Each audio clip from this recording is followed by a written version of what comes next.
Masking fluid is wonderful to use, but I have a few tools that I will use to spread it.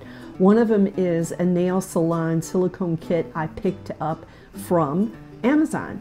And I'm using one of them right here. It has a silicone flexible tip on the bottom. It's pointed. It has a small round metal ball on the other end. These are used for acrylic nails, but they do a wonderful job of spreading masking fluids. I'll have it listed in the description for you. You can also dip a stick into the masking fluid. Use that to block out what you want to before you paint. And I also will use my finger if it's a large space to spread that masking fluid out.